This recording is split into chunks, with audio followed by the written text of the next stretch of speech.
the Seneca Nation, and all of the Six Nations with the United States of America in a lasting bond of peace, friendship, and protection.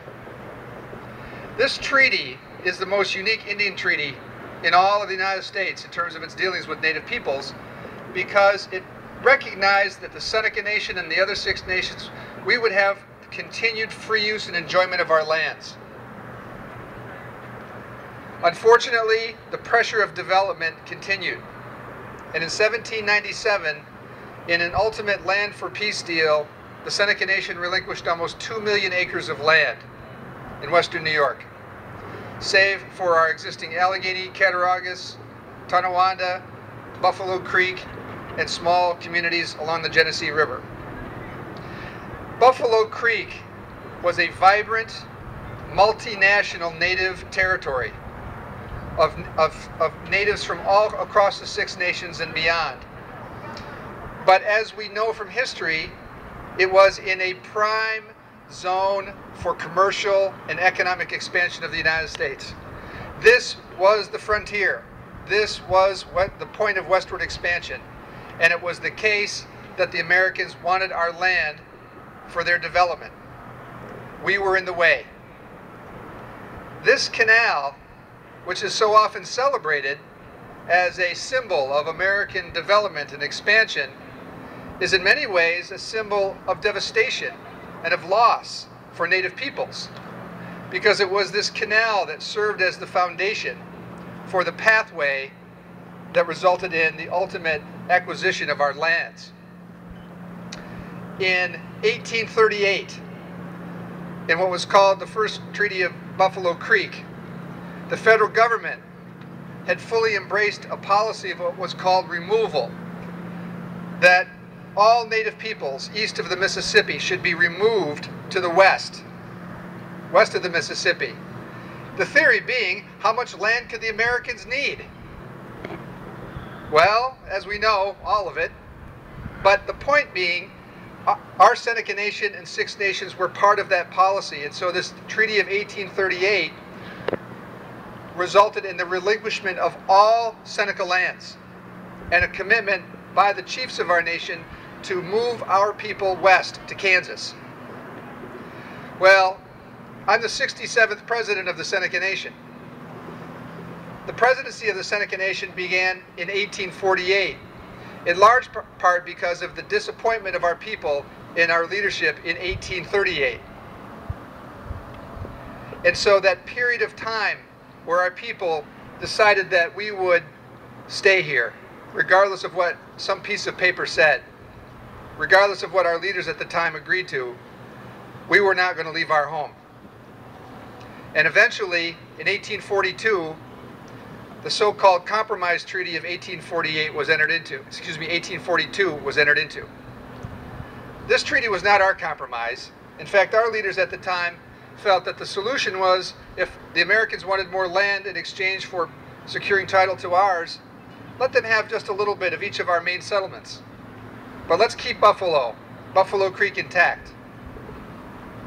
Unfortunately, politics, power, force being as it was, that was not the agreement that was accepted.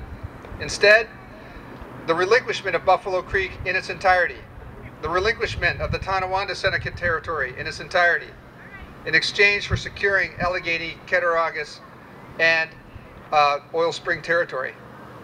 It was not our compromise, but it was pushed down upon us, and our leaders accepted it, and it allowed for the Seneca Nation to retain its existence.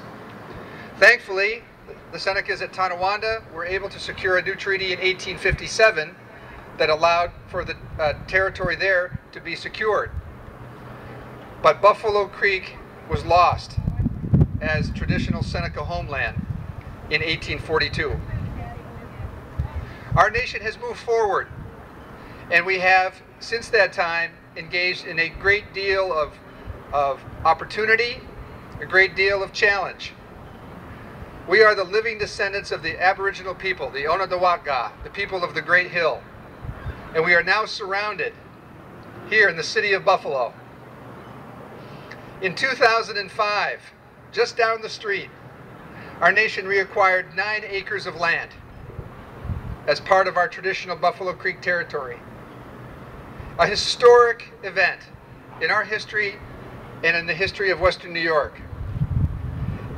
The leadership of our nation at the time, as well as the leadership in the city of Buffalo and in the state of New York, believed that the Seneca Nation should be restored to ownership of this land, that we should use this land to build a business that would provide jobs and opportunity for everyone, not just the Seneca Nation, but for everyone in the city of Buffalo and in the Western New York region.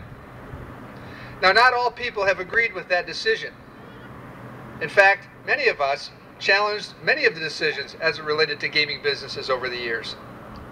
But leadership decisions are made, governments make agreements, people respond positively or negatively, and progress moves forward.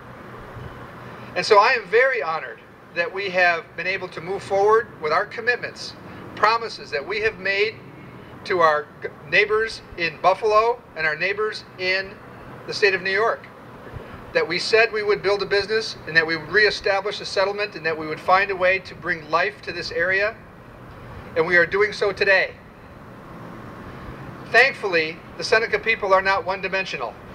We're not about just businesses. Our culture, our heritage, who we are as a people is a unique contribution here in Western New York. And I want to give thanks to all of our artists, all of our traditional leaders who are here today for their contributions on behalf of the Seneca Nation and all of the people in Western New York.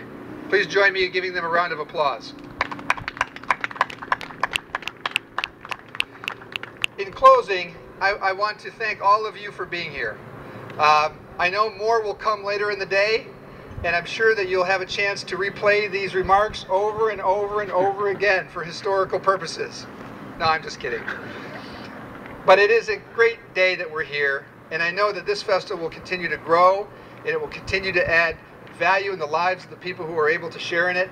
And I'm thankful to have just a little bit of time with you today, and in my tenure as the president of our nation, to share it with you. Nyawe.